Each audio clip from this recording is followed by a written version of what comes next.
नमस्कार, news makers में आपका स्वागत है। मैं हूं प्रकाश हिंदुस्तानी। भारत की आजादी जिस तरह अक्षुण है, वैसे ही हमारे झंडे का सम्मान भी अक्षुण है। इसीलिए इस कार्यक्रम में आज हमने बुलाया है श्री रवि अत्रोलिया जी को। अत्रोलिया जी तिरंगा अभियान के प्रणेता हैं और वैसे शाजापुर में एसडीओपी हैं, पुलिस अधिकारी हैं, लेकिन झंडे को लेकर पूरे देश में जागरूकता का अभियान चलाए हैं और सैकड़ों कार्यक्रम आप पेश कर चुके हैं बच्चों के लिए, पुलिसकर्मियों के लिए, जवानों के लिए। ये तिरंगा अभियान के बारे में कुछ बताइए अत्रोलिया। सर, दरअसल मैं अपनी शुरुआत करना चाहता हूं कि किसी भी देश का राष्ट्रध्वज महज एक कपड़े का टुकड़ा नहीं होता, उसकी अपनी एक आन बान शान होती है। और जिस देश के नागरिक इस झंडे को जी जान से चाहते हैं और इस पर अपने प्राण न्यौछावर करने के लिए तत्पर रहते हैं, वो देश कभी भी गुलाम नहीं होता। मेरे भारत के कुछ लोगों में इस हमारे तिरंगे झंडे की जानकारी का अभाव मैंने महसूस किया था। मैं खुद उसका उदाहरण हूं कि मुझे मेरी शिक्षा के दौरान गुरुजनों ने राष्ट्रध्वज के बारे में कोई जानकारी नहीं दी थी। ये कमी थी और इस कमी को पूरा करने के लिए मैं निकला लोगों को इसकी जानकारी देने के लिए, ताकि भावी पीढ़ी राष्ट्रध्वज के बारे में जाने।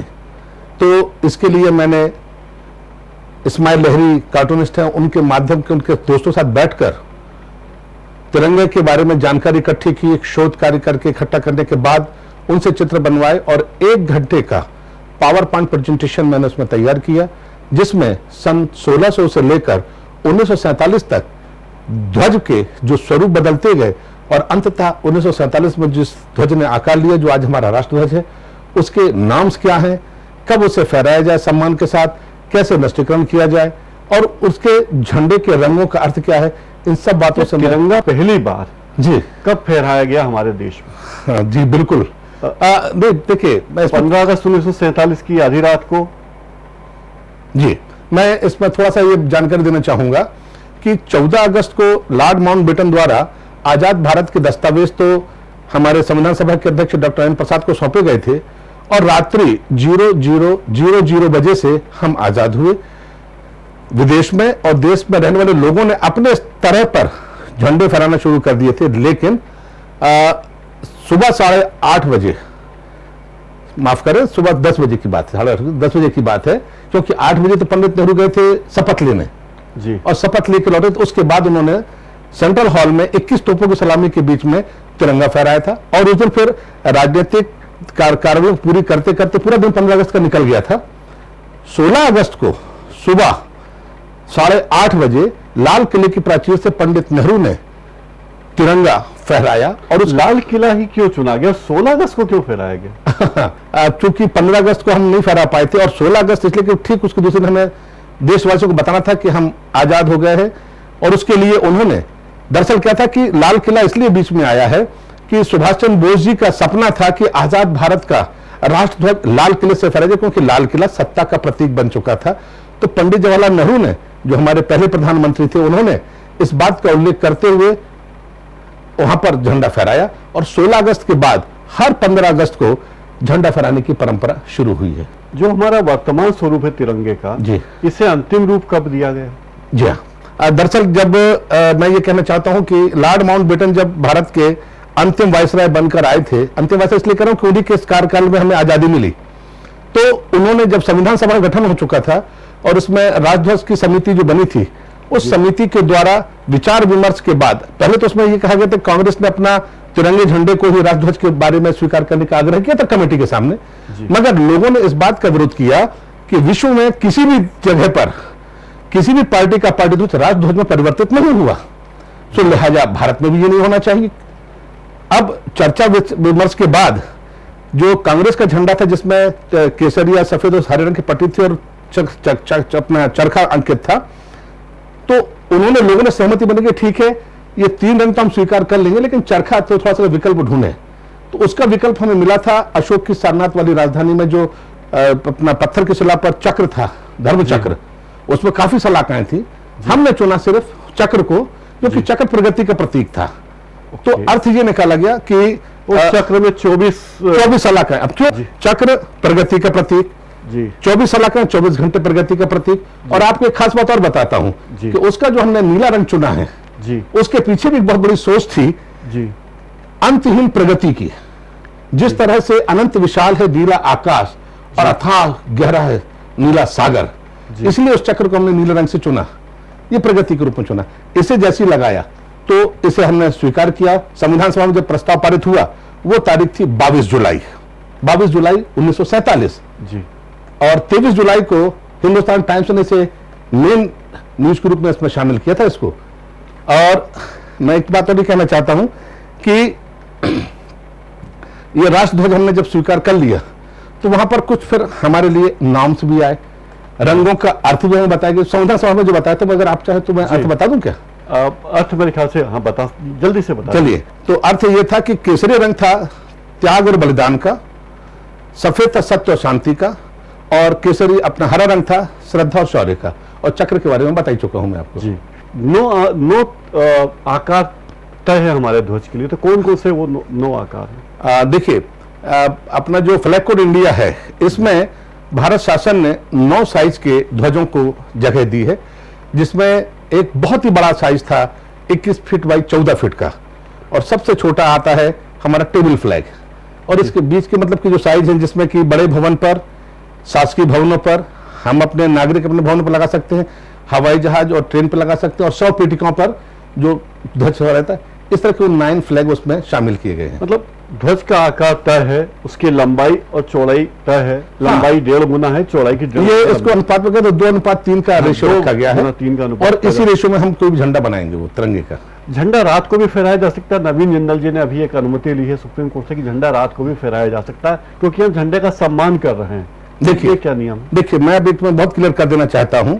आप एक बेसिक चीज समझ लें कि आर्मी में और पुलिस फोर्स में, या जहां पर गार्ड लगती है राष्ट्र ध्वज की, वहां पर सुबह रिवोली होती है, सूर्योदय के समय से सम्मान से फहराने की परंपरा है, और रिट्रीट होती है शाम को सूर्यास्त के समय। इट मीन्स कि सूर्यास्त के बाद झंडा नहीं फहराया जाएगा। ओके, ये अभी तक परंपरा चली आ रही थी, लेकिन अब हम 21वीं सदी में आ गए हैं, विदेशों की नकल भी कर रहे हैं। तब भारत शासन से उन्होंने एक आदेश जो पारित करवाया है, रात में फहरा सकते हैं, लेकिन आप याद रखें, मैं सभी दर्शकों से भी कहना चाहता हूं कि इससे भ्रम ना पाले। भारत शासन के जो 9 तरह के राष्ट्रध्वज प्रिस्क्राइब्ड हैं फ्लैग कोड इंडिया में, उनको छोड़कर उसी अनुपात के बड़े और बहुत बड़े तिरंगे झंडे को हम रात में फहरा सकते हैं, सम्मान के साथ फहराएंगे। और विशेषता यह होगी कि उस पर इतनी पर्याप्त रोशनी रहे कि वो रोशन रहे, और साथ में एक अल्टरनेटिव अरेंजमेंट भी रखना पड़ेगा कि इनकेस कभी लाइट जाती है तो दूसरा सिस्टम उसको रोशन करता रहे। किसी भी दिशा में हमारा राष्ट्रध्वज रोशनी से नहाया होना चाहिए। बिल्कुल बिल्कुल सर, बिल्कुल यही स्थिति है। झंडे के बारे में एक बात और कही जाती है सर कि जब हमारा झंडा बना जी और झंडे को लागू करने की बात आई सर, तो लोगों ने इतना बलिदान दिया, क्या क्या भावनाएं लोगों की रही मन में झंडे के बारे में? सर, सुभाष चंद्र बोस का भी झंडा था उनकी पार्टी का जी। तो उनके झंडे पर इन झंडे में क्या अंतर रहा? देखिए, उनके झंडे में अगर आप उनका झंडा देखें तो उसमें वो आजाद हिंद फौज का झंडा था। और वैसे अगर इतिहास की बात करते हैं हम, तो सबसे पहले 3 रंग का झंडा तो हमने 1906 में कलकत्ता में फहराया था, कांग्रेस के अधिवेशन। नहीं, कांग्रेस ने ये थे अपना कलकत्ता के पारसी बागान में ये फहराया गया था।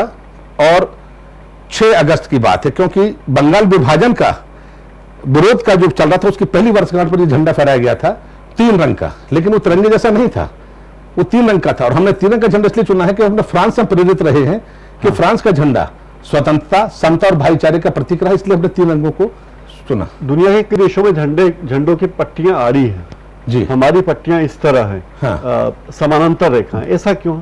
समानांतर के लिए सिर्फ इसलिए है कि हम हमारे जो सोच है कि हम सभी समान हैं। अब इसे अगर हम सांप्रदायिक अर्थ में, क्योंकि आपको बता दूं कि 1947 के पहले के जितने भी झंडे थे उनमें जो रंग इस्तेमाल होते थे वो सभी धर्मों के शामिल करके ही करते थे, और उसमें इस बात को माना जाता था कि हम सब एक हैं। तो इसी अंदाज में अगर हम इन्हें हरा, सफेद और केसरिया को ले तो केसरिया हिंदू का बनता है, हरा इस्लाम का बनता है, और सफेद अन्य समुदायों का प्रतिनिधि बनता है, और सभी एक साथ समान है, और सभी झंडा एक देश बन चुका है। तो तीनों का बराबर का प्रतिनिधित्व भी है, तीनों मतलब उसमें किसी को छोटा नहीं आंका गया है, सभी का योगदान इसमें शामिल किया गया है। हमारे झंडे के बारे में सर, ये 9 आकार ये तो तय है सर, उसको फहराने का समय मुकर्रर है सर, और क्या क्या सावधानियां लोगों को बरतनी चाहिए जो लोग आमतौर पर नहीं बरतते? राइट सर, मैं एक तो पहली बात ये कहना चाहूंगा कि राष्ट्रध्वज को ना तो फाड़ना चाहिए, कुचलना चाहिए, ना जलाना चाहिए, और ना ही उसे रौंदना चाहिए, और ना ही उसको विकृत करना चाहिए, और ना ही उस पर कुछ लिखा जाना चाहिए, और ना ही उसका व्यावसायिक उपयोग होना चाहिए। ये उसके अपमान है। साथ ही राष्ट्रध्वज को पानी की सतह का स्पर्श कराना या भूमि का स्पर्श कराना उसका अपमान है। और शुरू में तो खैर इसमें पहले कोई अधिनियम नहीं था, लेकिन बाद में राष्ट्रीय गौरव अपमान निवारण अधिनियम बना और 1971 में, और तब से ये प्रभावशील है। मतलब ध्वज को आप जमीन को नहीं छुआ सकते, पानी की सतह को नहीं छुआ सकते, ये गैर कानूनी। इस पर क्या सजा का प्रावधान है? हाँ, इसमें सर ये है कि जो मैंने कहा कि राष्ट्रीय गौरव अपमान निवारण अधिनियम 1971 जो है, उसमें 3 वर्ष तक का कारावास और नगद जुर्माने का भी प्रावधान है। तमाम राष्ट्रीय त्योहारों पर अगले दिन हम देखते हैं कि राष्ट्रध्वज यहाँ वहां फहराया रहता है, चौराहों पर फहराया जाता है। कई लोग गाड़ियों पे लगा देते हैं, कई लोग अपने दुकानों में शोकेस में सजा देते हैं। तो ये कैसे रुके, क्या करना चाहिए? देखिए सर, मैं आपने 2 बातें इसमें जोड़ी हैं। एक तो ये कि लोग अपनी गाड़ियों में लगा रहे हैं, दुकान पे लगा रहे हैं, तो इसका तो जवाब मैं ये दूंगा कि इस भावना को तो बढ़ाना चाहिए कि लोग आगे बढ़कर अपने मकान, दुकान, वाहन पर राष्ट्रीय पर्व के दिन झंडा फहराएं। ये गर्व की बात है। अब रही सवाल कि दूसरे दिन सड़कों पर कई ये कागज के या प्लास्टिक के ध्वज हमें पड़े मिलते हैं, नो डाउट तो ऐसा होता है, और ये बच्चों के द्वारा अक्सर हो जाता है। मैं लोगों से एक बात जानना चाहता हूं कि यदि वो रास्ते पे जा रहे हैं और उन्हें सड़क पर अपने इष्ट की तस्वीर पड़ी दिखती है जो उनकी खुद की नहीं, उनके घर की नहीं है, तो क्या वो उस पर पैर रख के निकलते हैं? कभी नहीं, बल्कि उसको उठा के सुरक्षित कहीं रख देते हैं। तो मेरा आग्रह है लोगों से कि पहले तो अपने बच्चों को समझाएं कि ध्वज के साथ ऐसा व्यवहार ना करें, और यदि किसी नागरिक को ऐसा दिखता है तो वो उसे बिना झिझक वहां से उठाए और सुरक्षित जगह रख दे। अगर मान लो किसी का राष्ट्रध्वज बहुत पुराना हो चुका है सर और जर्जर हो चुका है जी, उसे सुधारा नहीं जा सकता, उसे किस तरह विभाजित किया जाए? बहुत बढ़िया, बहुत बढ़िया। आपको याद दिला दूं कि इसी इंदौर में अपना कलेक्ट्रेट में सुप्रीडेंट साहब को भी नहीं पता था कि अपना जो फरारी योग्य झंडे का नष्टीकरण कैसे, काफी देर लग गया था। मैंने ही जाके उनके एक बार फिर नष्टीकरण करवाया था, पेपर में आप लोगों ने छापा था, तब मैं गया था। मैं आपको बताना चाहता हूं कि जो राष्ट्रध्वज फहराने योग्य नहीं रह जाते क्योंकि मौसम की मार उन पर भी पड़ती है, तो ऐसे ध्वजों को हम गोपनीय तरीके से सम्मान के साथ अग्नि प्रवेश दिलाते हैं, और या फिर उसमें रेत या वजन बांधकर किसी पवित्र नदी में जल समाधि देकर उसके नष्टीकरण की प्रक्रिया को पूरा करते हैं। लेकिन उससे की तस्वीरें नहीं खींची जा सकती? नहीं, उसे प्रदर्शित नहीं किया नहीं, ये गोपनीय तरीके से किया जाता है। ये बिल्कुल वैसा ही है जैसे कि हमारे अपने स्वजनों के हम सब यात्रा में या जो करते हैं तो उसका तो कोई ऐसा तो प्रदर्शन तो होता नहीं है, सम्मान्य है वो। क्या राष्ट्रध्वज खादी का ही होना जरूरी है? बहुत बढ़िया। देखिए, खादी के बारे में नार में यह दिया गया था, पंडित नेहरू जी ने बताया था कि हमारा राष्ट्रध्वज खादी का भी हो सकता है, खादी सिल्क का हो सकता है, और ऊन का भी हो सकता है।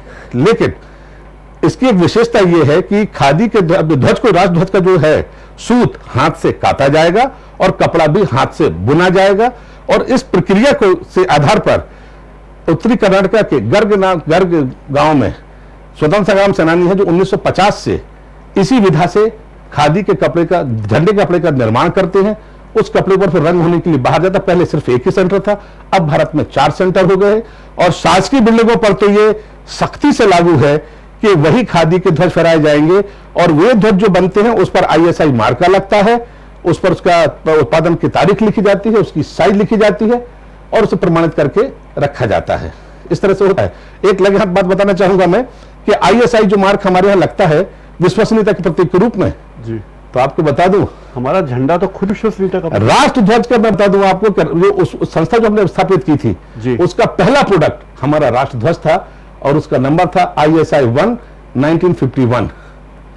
ये एक नई चीज थी, मतलब कि हमारा उस उत्पाद का पहला, उस संस्था का पहला ISI ने जो पहली चीज सत्यापित की थी वो हमारा राष्ट्रध्वज था जी सर। ये हमारे राष्ट्रध्वज की खूबी बहुत सारी आपने बताई सर। खादी का होना चाहिए, आजकल जो प्लास्टिक के राष्ट्रध्वज बना लेते हैं जी, फहराते हैं जी, ये इसे कैसे रोका जाए? देखिए सर, मैं इस पे एक निवेदन, मेरा ये कहना है कि राष्ट्रध्वज का सम्मान के साथ नष्टीकरण की जब बात आती है तो सीधी संदेश हमें ये मिलता है सीधा सा कि राष्ट्रध्वज ऐसा ना हो कि जो नष्टीकरण की प्रक्रिया में शामिल ना हो पाए।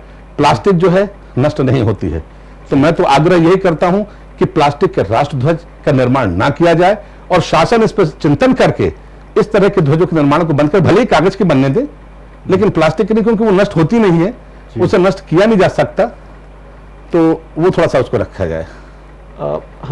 आप और भी कुछ गतिविधियां करते हैं, दृष्टिहीनों के लिए कार्य करते हैं, वो क्या है? चलते चलते ये बात भी जानना चाहेंगे। सर, ये आपने निजी सवाल पूछना, ये मेरा अपना निजी शौक है जी। दृष्टिबाधित बच्चों के साथ मेरा जुड़ाव 1984 से रहा है और उनकी पीड़ा को दूर करने के लिए उनको रीडर की आवश्यकता होती थी। उनके अपने समय पर किताबें कोई पढ़ के सुनाई, उनको महसूस होता था। इस कमी को दूर करने के लिए मैंने ऑडियो कैसेट में उनका कोर्स रिकॉर्ड करके उनको निःशुल्क बांटना शुरू किया, क्योंकि कक्षा 8वीं के बाद ब्रेल में उनकी किताबें उपलब्ध नहीं हैं और आज भी नहीं है। तो मैं उन्हें 8वीं से लेकर BA तक की अपना कैसेट बनाता था। वर्तमान समय में उन्हें मैं MP3 CD प्रोवाइड कर रहा हूं, क्योंकि वो भी आधुनिक दौर में आ चुके हैं। एक और जिज्ञासा मेरे मन में है सर, आप ये तिरंगा अभियान चलाते हैं, क्या ये आपकी ड्यूटी का हिस्सा है या एक नागरिक के नाते आप ये करते हैं? मैं एक भारत के नागरिक के नाते इस काम को अंजाम दे रहा हूं और आपको ये बता दूं कि इंदौर में या लोकल स्तर पर कोई मुझे आमंत्रित करता है तो मैं अपने निजी समय में जाके उस कार्यक्रम को देता हूं जिसमें शासकीय कार्य बाधित ना हो। और जब शहर से बाहर, जैसे मैं बॉम्बे कस्टम गया था 2 बार, या दिल्ली गया हूं, देहरादून गया हूं, उदयपुर गया हूं, बड़ौदा गया हूं या पूना गया हूं, तो यहां पर जाने के लिए मैंने विभाग का भी एहसान नहीं लिया, सिर्फ इसलिए कि ये मेरा निजी शौक है और मैं इसमें आकस्मिक अवकाश लेकर ज्वाइन करता हूं। आप हमारे स्टूडियो पधारे, हमसे बातचीत की, आपका बहुत बहुत धन्यवाद रवि। धन्यवाद सर जी, नमस्कार। न्यूज मेकर्स में फिलहाल इतना ही।